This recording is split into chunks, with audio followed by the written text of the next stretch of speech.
मुद्दा ये नहीं है मंदिर मस्जिद, मुद्दा ये नहीं है हिंदू मुसलमान, मुद्दा ये नहीं है पाकिस्तान और कश्मीर। चाहेंगे मीडिया के दोस्तों, नौजवान युवा साथियों, भाइयों और बहनों, आज आप लोगों के बीच आने का मौका मिला है।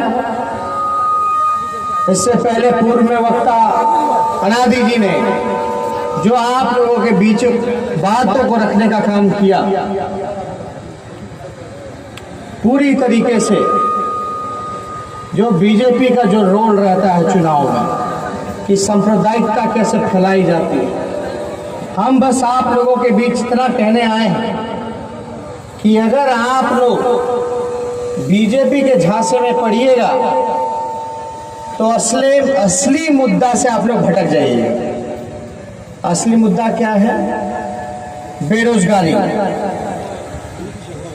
महंगाई चरम सीमा पर है, किसान का आय दुगुना कैसे हो, खाद कैसे मिले, बीज कैसे मिले, कर्ज कैसे माफी हो, संविधान को बचाना, आरक्षण को बचाना, सही शिक्षा, स्वास्थ्य, और मोदी जी जो वादा किए थे 15-15 लाख रुपया देने के हर खाते में, नौजवानों को हर एक साल 2 करोड़ रोजगार देने का, ये असली मुद्दा है। मुद्दा ये है कि हमारा देश का तरक्की कैसे होगा। तरक्की तभी होगा जब नौजवान को रोजगार मिलेगा और किसानों को उसका आय दुगुना जब होगा, कर्ज माफी होगी, तभी हमारा देश आगे बढ़ेगा। आप मुद्दे की बात कीजिएगा तो मोदी जी भागेंगे।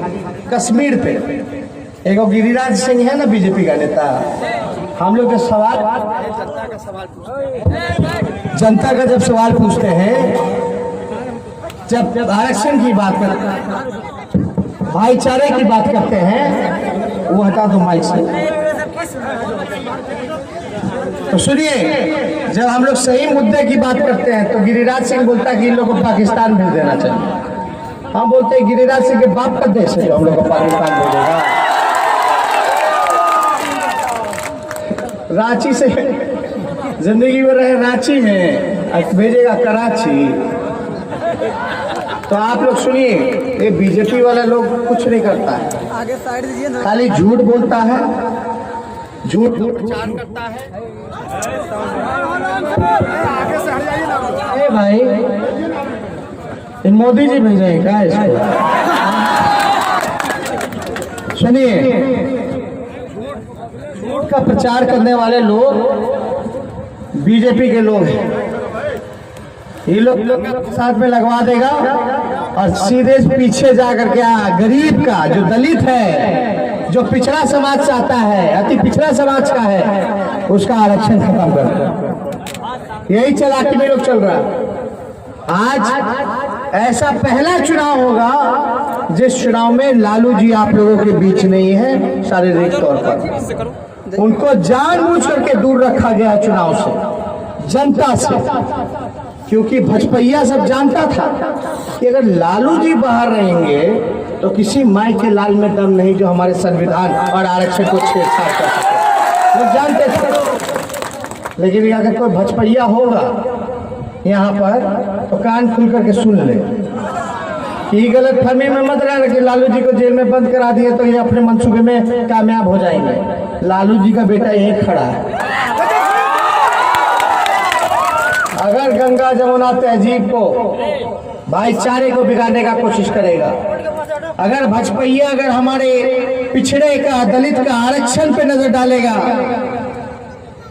संविधान को खत्म करने की काम करेगा, तो अंजाम बुरा होगा, ये जान लो। अगर नहीं समझ में आता है तो 2-2 हाथ कर लो, माँ का दूध पियो तो आ जाओ मैदान में। इसलिए हम लोग जो है, सब लोग देशभक्ति, हर नौजवानों को रोजगार देना भी देशभक्ति है, किसानों का सही दाम देना भी देशभक्ति है, महंगाई कम करना भी देशभक्ति है, गरीब पिछड़े दलितों को अच्छी शिक्षा मिले, अच्छा अस्पताल बने, ये भी देशभक्ति है। ये देशभक्ति तभी कामयाब होगा जब आप लोग जो है मुद्दे पे बात कीजिएगा। ये मोदी जी लोग नहीं करने देगा मुद्दे पे। उसलिए इनके चालाकी को आप लोग समझने का काम कीजिएगा। अरे एगो पलटू चाचा है हमारा, बोलते थे मिट्टी में मिल जाऊंगा लेकिन भाजपा में नहीं जाऊंगा। भाजपा में तो मिल गए लेकिन मिट्टी में मिलाने की जिम्मेदारी अब आप लोगों की है। तो मिलाना है ना उनको मिट्टी में। काम क्या किए, ऐसा कोई नहीं जिसको चाचा ने धोखा ना दिया और ठगा ना। है भाई ये वाला ठीक है, ये पकड़। ऐसा कोई अच्छा ठीक, ऐसा कोई सगा नहीं जिसको हमारे चाचा ने ठगा नहीं। हम बचपन में एगो मूवी देखे,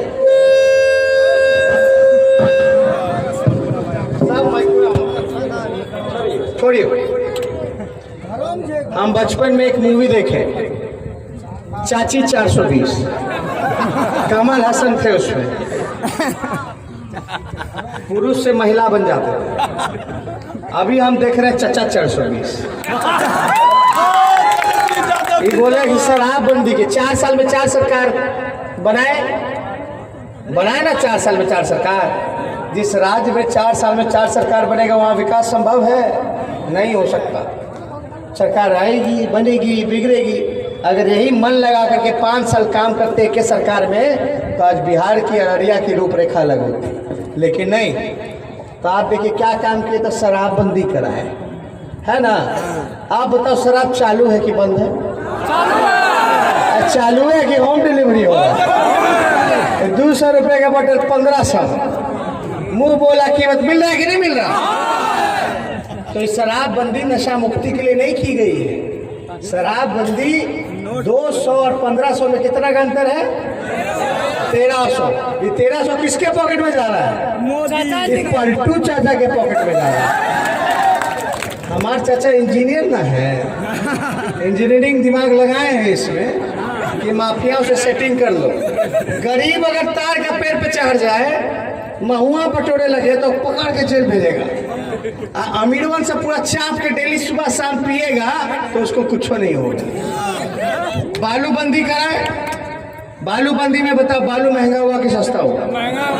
कितना महंगा हुआ? 3 गुना 4 गुना महंगा हुआ कि नहीं हुआ? जो गरीब मजदूर जो काम करता था उसको नुकसान हुआ कि नहीं हुआ? पेट पे लात मारा ना चाचा ने। तो असली माफिया कौन हुआ? बालू पहले सस्ता था, अब महंगा है। तो असली माफिया तो सरकार में बैठे हुए हमारे पलटू चाचा हुए। तो इनसे सावधान रहिएगा। ये पीठ पे छुरा नहीं भोगते हैं, ये तीरे भोगते हैं। तो ज़्यादा कुछ हम नहीं कहेंगे। देखिए जनता की अदालत में आए हैं, जनता की अदालत में ना तो तारीख तय होती है ना तो सुनवाई होती है, सीधे फैसला होता है। फैसला आप लोगों को करना है, आप लोगों को। तो सरफराज जी को जिताना है ना? अरे दोनों हाथ उठा के बोले जिताना है ना?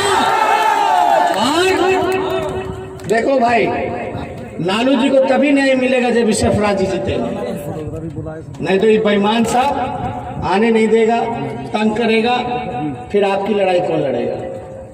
गरीब को पूछने वाला भी कोई नहीं। अगर हमारे पार्टी को बल मिलेगा तो आपकी लड़ाई को हम लोग लड़ने का काम करेंगे। और जब हमारे पिता को जेल भेजा जा रहा था तो हम उन्हीं के साथ में थे। हम निराश थे, दुखी थे, लेकिन पिताजी ने कहा बेटा निराश हो गए, दुखी हो गए तो अपने मालिकों के बीच चले जाना। आज हम अपने मालिकों के बीच, आप लोगों के बीच आए। तो मेरे साथ नारा लगाइएगा, दोनों हाथ उठा करके, लेकिन जोरदार होना चाहिए। हम बोलेंगे भाजपा भगाओ तो आप बोलेगा देश बचाओ, ठीक ना? हम बोलेंगे भाजपा भगाओ, आप बोलना देश बचाओ। दोनों हाथ उठा करके भाजपा भगाओ, भाजपा भगाओ, भाजपा भगाओ। देखो पिछड़ा भाई, दलित भाई, रोजगार तुमको तभी मिलेगा जब आरक्षण बढ़ेगा। तो मेरे साथ नारा दीजिए और साथ दीजिए। हम बोलेंगे बेरोजगारी हटाओ, आप बोलिएगा आरक्षण बढ़ाओ, ठीक ना? बेरोजगारी हटाओ, बेरोजगारी हटाओ, बेरोजगारी हटाओ। ये चौकीदार अपने आप को चौकीदार कह ले, लेकिन एक बात समझ ले मोदी जी, अगर आप चौकीदार हो तो देश और बिहार की जनता थानेदार है, थानेदार। तो एगो पलटू चाचा का बोलिएगा, पलटू चाचा का नाम लगाइएगा, लेकिन सबसे जोरदार होगा कि चाहिए। हम बोलेंगे पलटू चाचा भगाओ, तो आप बोलिएगा बिहार बचाओ, ठीक ना? पलटू चाचा भगाओ, पलटू चाचा भगाओ, पलटू चाचा भगाओ। तो अनुमति हो तो विजय का माला पहना दे। चलिए, जय हिंद।